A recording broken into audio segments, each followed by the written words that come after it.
आश्रम चाहिँ यो चाहिँ होइन।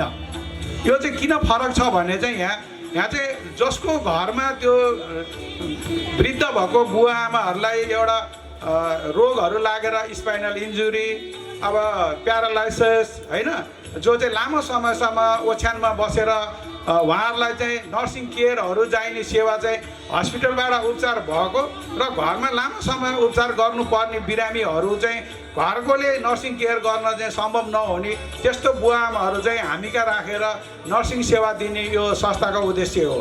यसमा चाहिँ हामीले त्यो जो मान्छेको घरमा त्यो वृद्ध भएको बुवा आमाहरू थला पर्नु भएको छ उहाँहरूलाई त्यो स्याहार सुसार गर्न कति समस्या छ भन्ने कुरा भोग्नेलाई मात्रै थाहा छ।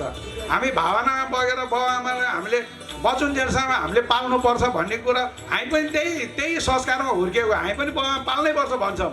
बाउ आमालाई ल्याएर यो आश्रममा राख्नु भन्ने उद्देश्य होइन।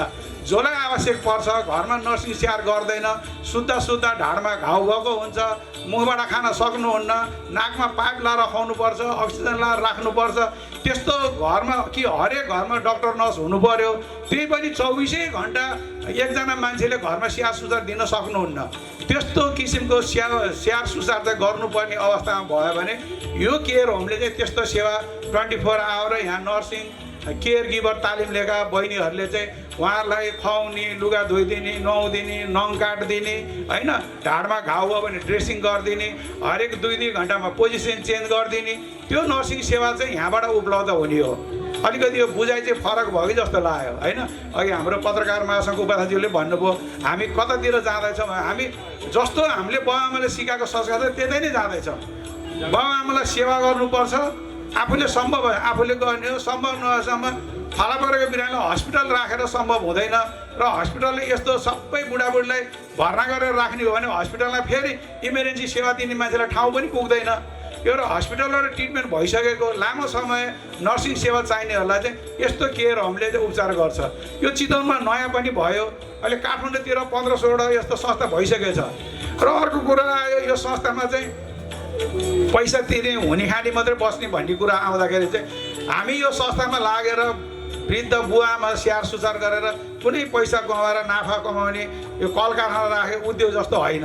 हामीलाई यहाँ दैनिक हुने खर्च त यहाँ बेहोर्नु पऱ्यो नि त, घर भाडा तिर्नु पऱ्यो, रासन किन्नु पऱ्यो, स्टाफलाई तलब दिनु पऱ्यो, एउटा न्यूनतम खर्च लिएर चाहिँ हामीले त्यस्तो बुवा आमाहरूलाई चाहिँ यहाँ केयर सेवा सुविधा दिने हो। अब एक्जाम्पलको लागि भनौँ, श्रीमान श्रीमती दुइटै जागिर नआएसम्म अहिले घर व्यवहार चलाउन सकिँदैन।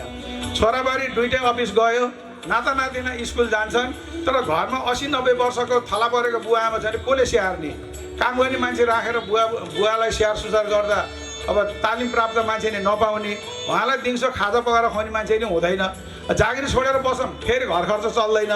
त्यस्तो अवस्थामा चाहिँ के गर्ने भन्दाखेरि चाहिँ यस्तो केयर होममा राख्दा उहाँलाई सेवा सुविधा नै भयो, जिन्दगीभर दुःख गर्नुभयो, तर समयको अन्तिम अवस्थामा आउँदाखेरि उहाँहरू थला पर्नु भएको चाहिँ धेरै नै देखेको छ।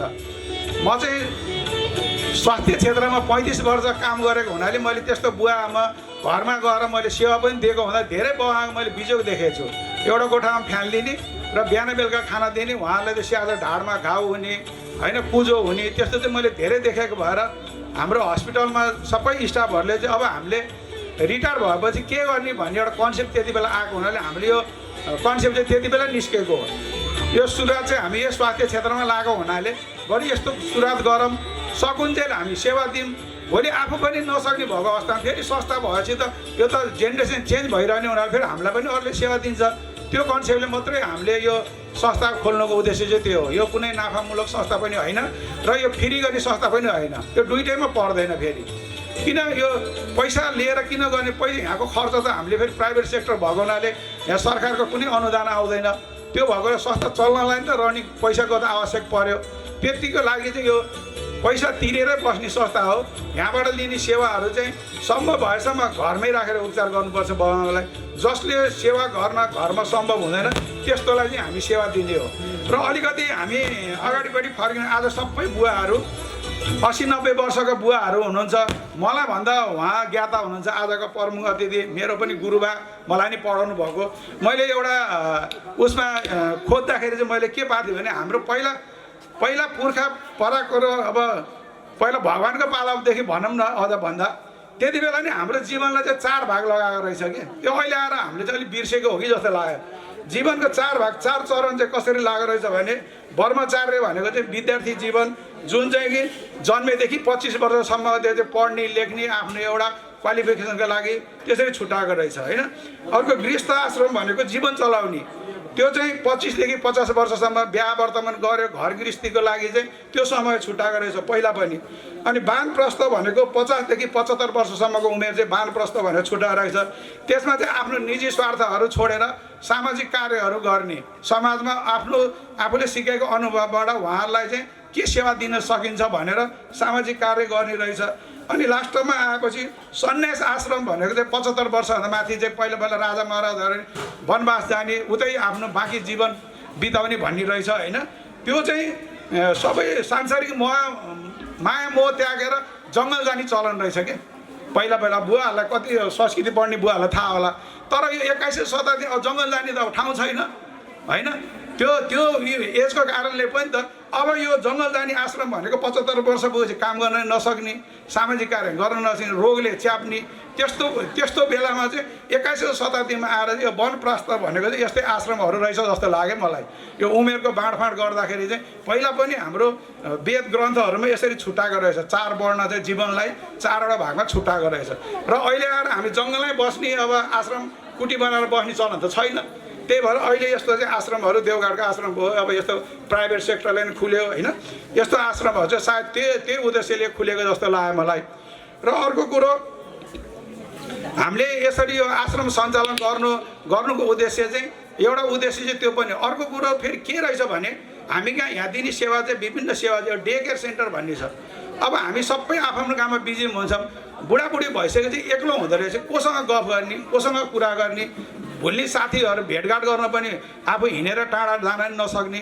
त्यही भएर यस्तो केयर सेन्टरमा चाहिँ डे केयरमा चाहिँ बिहान आउने दिनभरि बस्ने बुढाबुढीहरू गफ गर्ने, यहाँ भयो नर्सिङ केयरहरू पायो, उहाँहरू एक आपसमा आफ्नो दुःख सुख आदान प्रदान गर्ने, यहाँ इन्टर गेमहरू बुवाहरूले खेल्न मिल्ने, चेस क्यारम बोर्ड खेल्ने, कमसेकम दिन भुल्ने बाटो पनि हुन्छ।